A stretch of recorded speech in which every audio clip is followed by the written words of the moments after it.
Now students चलिए next question देखते हैं। नेक्स्ट क्वेश्चन में कह रहे हैं ना triangle ABC right at B. अब ध्यान से सुनना, ट्राइंगल राइट एट बी है ना, तो ये देखिए एंगल बी 90 आपका है ना।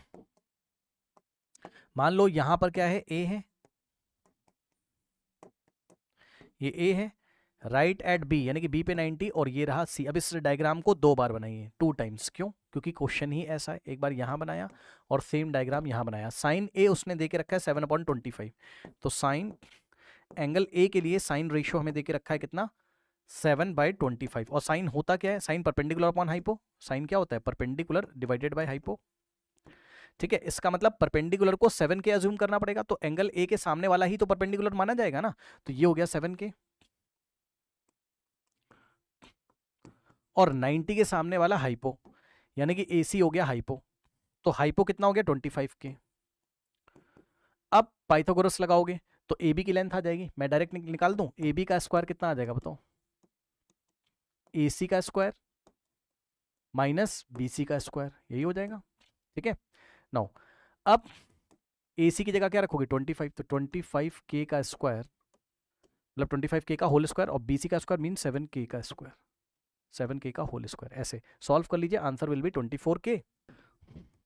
तो A B square is equal to 25 का स्क्वायर 625 के स्क्वायर माइनस 7 का स्क्वायर 49 के स्क्वायर।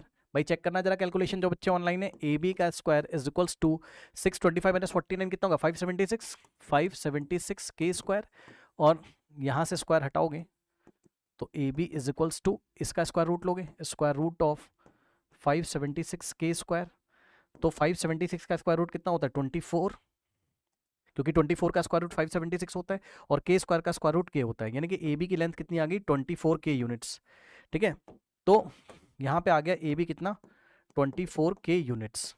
ठीक है, अब सुनो, अब इसी को वहां जाके कॉपी करो। क्यों मैं कह रहा हूं, क्योंकि अब उसने एंगल सी के लिए क्वेश्चन पूछा। गलत मत कर देना एग्जाम में, पढ़ लेना पूछा किसके लिए, कॉस सी पूछा है, तो हमें एंगल सी के लिए काम करना है। लेंथ तो वही सारी रहेंगी, ए सी की लेंथ 25 के,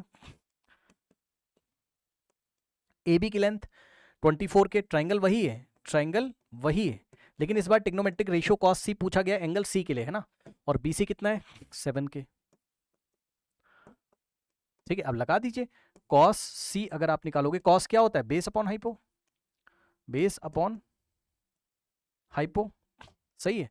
अब ये बेस नहीं होगा, इसको बेस मत कर देना, बस ये चीज हमें देखना था, इसको बेस मत कर देना क्योंकि ये एंगल ए के लिए बेस है। ठीक है, बट एंगल सी के लिए बेस कौन है, एंगल सी के लिए बेस ये रहा। ठीक, 7 के, तो बेस कितना हो गया बीसी, हाइपो हाइपो तो 90 के सामने वाला होगा 25 के यानी कि एसी। ऐसे अब वैल्यू रखो, सॉल्व करो, कितना हो जाएगा, बीसी कितना है 7 के डिवाइडेड बाय एसी कितना है 25 के। ठीक है, तो अगर आप देखोगे तो यहां से हो जाएगा के से के cancel, 7/25, 7, option A is the correct answer, option A is the correct answer. Okay,